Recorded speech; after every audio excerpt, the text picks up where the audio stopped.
sepak bola ya. Gue akan bahas 3 match ya di video ini.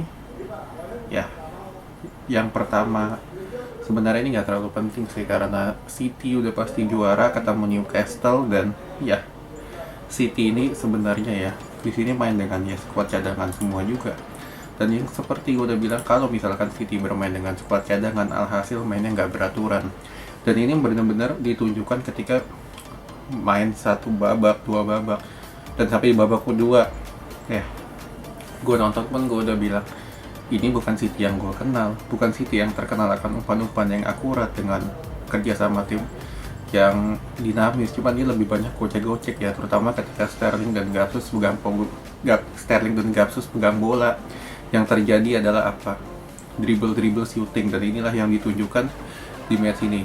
Cuman ya sekali lagi gue bilang, karena City udah pasti juara dan Pep nggak mau ambil pusing dengan dengan format tim yang carut marut kayak gini. Karena ya lu dari kiper pun juga dilihat banget, ini bukan kiper kedua lagi yang main, kiper ketiga Scott Carson yang terakhir main itu tahun 2011 di Premier League. Ya lu bisa hitung udah 10 tahun dia nggak main di partai keras Premier League, dan di sini dia main dan alhasil ya kualitasnya pun juga menurun. Oke. Lalu kita ke match selanjutnya, ada Juve lawan Inter. Nah, ini gua nonton dan ya cukup ini juga sih, cukup terkejut juga dengan performa Juve yang sebelumnya gua tonton mereka nggak ada motivasi, mereka bermain dengan nggak ada ketenangan, tidak ada lagi kerja sama tim yang bagus. Cuman di partai melawan Inter ini Juve mampu tunjukkan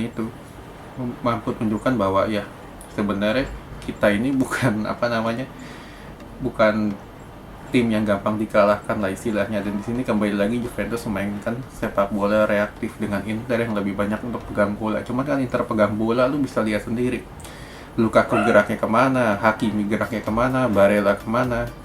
Ya, itu kan yang di atas kertas gue rasa Pirlo udah bisa baca juga kan. Apalagi di sini Inter main full team, semuanya main. Lautaro geraknya kemana, cuman di sini Darmian main gantiin. Kalau seperti biasa kan bukan Darmian yang main ya, biasanya kan ada Yang atau Perisic yang main, cuman di sini Darmian yang main.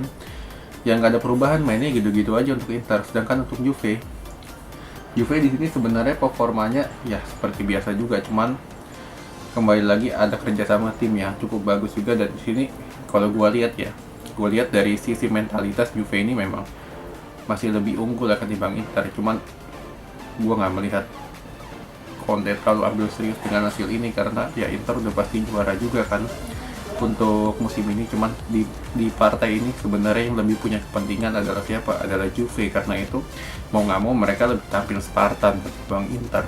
Oke. Lalu kita ke match selanjutnya, final FA Cup, Chelsea lawan Leicester. Chelsea kalah 1-0.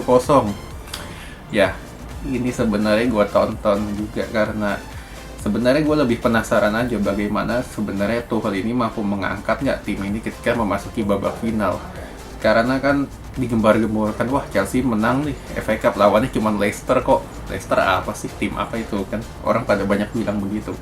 Cuman di sini gue lihat secara line up pun sebenarnya Leicester pun nggak bisa diremehkan juga, karena mereka ini terkenal dengan mereka punya counter attack yang cepat. Apalagi mereka punya Vardy, mereka punya Iheanacho, mereka punya Tielemans di tengah. Apalagi backnya ini cukup lumayan juga ya, dari Soyuncu sama Fofana.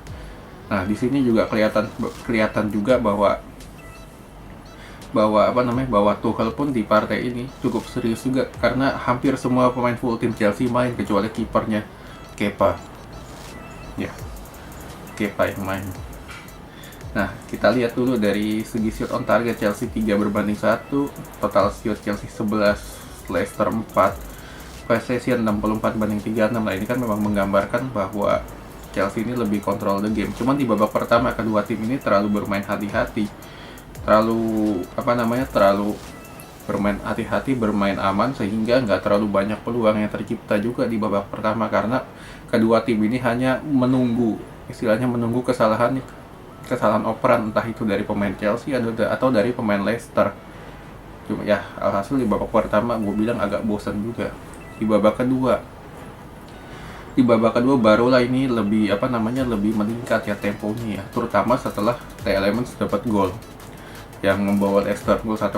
Nah Chelsea ini langsung lebih tampil, istilahnya lebih tampil ngegas lah di babak kedua dengan Pulisic masuk, lalu Chilwell masuk gantiin Alonso, Havertz masuk gantiin Jorginho. Terutama di sini Odoi main dengan Giroud masuk ya, tempo Chelsea lebih meningkat, lebih cepat dengan lebih coba memainkan bola-bola direct. Dan sebenarnya Chelsea dapat gol ya, cuman kalau gue bilang lagi suai aja dianulir. Kalau misalkan lu lihat dari tampilan VAR-nya ya, tampilan VAR itu ya kena offside siapa, kupingnya Chilwell. Cuman ya itu kan sudah dicek, beda cerita kalau misalkan belum dicek. Kalau ya sudah dicek dan hasilnya offside ya suenya Chelsea juga. Cuman kalau misalkan gue melihat dari 90 menit terutama di babak pertama, Chelsea mainnya jelek banget.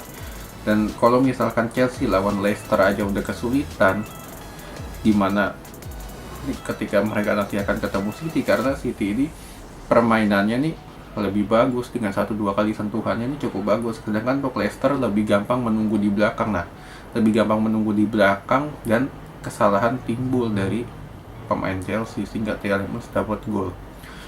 Ya, Leicester seenggaknya dapat trofi penghibur lah istilahnya.